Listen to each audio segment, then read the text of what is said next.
कहा था कि राष्ट्रीय अध्यक्ष जी को तब माननीय पूज्य नेता मुलायम सिंह यादव जी समाजवादी पार्टी के राष्ट्रीय अध्यक्ष हुआ करते। एक आप अपने अनुभव का और वह अनुभव दोनों राजनीतिक अनुभव का भी और शैक्षणिक अनुभव का भी मेल कराकर एक अच्छा सा पत्र लिख दीजिए मेरे पक्ष में कि श्याम बहादुर को फूलपुर से चुनाव लड़ा दिया।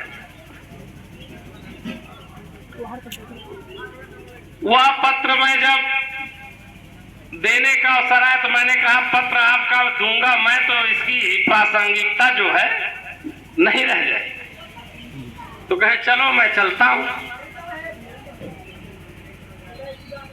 ऐसी परिस्थितियां बनी कि हम लोगों को 4-5 दिन तक लखनऊ रुकना पड़ गया। नेताजी से मुलाकात नहीं हो पाई और तमाम समस्याओं के बाद भी मीराबाई गेस्ट हाउस में हम लोगों के साथ 5 दिनों तक उन्होंने कहा अब जब आ गया हूं तो मुलायम सिंह से भिड़कर तब ही चलूंगा। मंदिर ना बनाया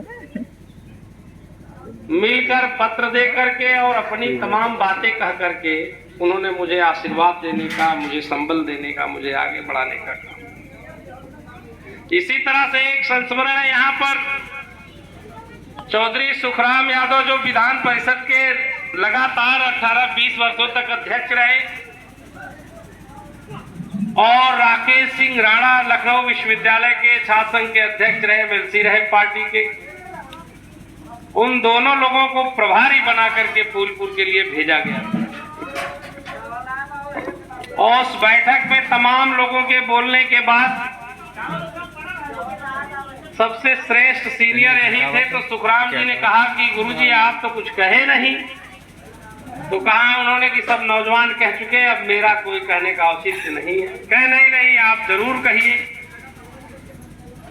तो एक विद्वान किस तरह से अपने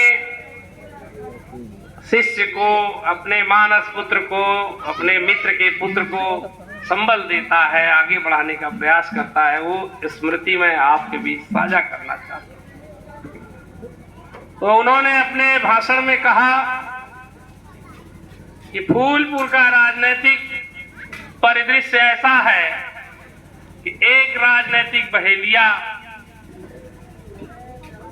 ऐन परिस्थितियों में एक जाल फेंकता है और तमाम राजनीतिक कबूतरों को कैद कर और स्वतः जो है लखनऊ पहुंच जाता है। मेरा निजी मानना है कि हमारे इस टीम में श्याम बहादुर एक ऐसे कबूतर हैं कि अगर पहेलिया जाल फेंकेगा तो तमाम कबूतरों में उत्साह भर के जाल के सहित उड़ करके लखनऊ पहुंचने की क्षमता रखते हैं। तो अगर आप इनके ऊपर स्नेह देंगे तो उस जाल सहित ये सभी कबूतरों को एकजाई करके उड़कर लखनऊ पहुंच सकते हैं। और बौद्धिक क्षमता भी इनके अंदर है। इनके पिताजी का मैं साथी हूं, अनुज उनके साथ बहुत दिनों तक काम किया हूं। अगर कहीं इस कार्य में विफलता होगी तो ये कोई न कोई मूसक भी अपने साथ रखेंगे जो जाल को कुतरने का, हमारे कबूतरों को आजाद करने का काम।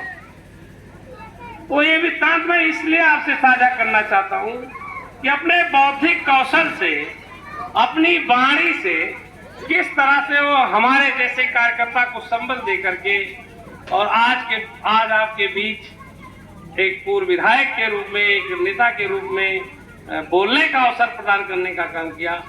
मैं उनके श्री चरणों में हृदय की अंतरिम गहराइयों से अपने श्रद्धा सुमन अर्पित करता हूं। माता जी के भी श्री चरणों में जब भी हम लोग आते थे, रात का 10 बज रहा हो, 11 बज रहा हो, ठंडी का दिन हो, जाड़े का दिन हो, दिन का समय हो, तुरंत ही चाय पानी नाश्ता हमारे 10-12 साथियों के कराने का काम करती थी। आज के दिन उनको भी प्रणाम करना चाहता हूँ।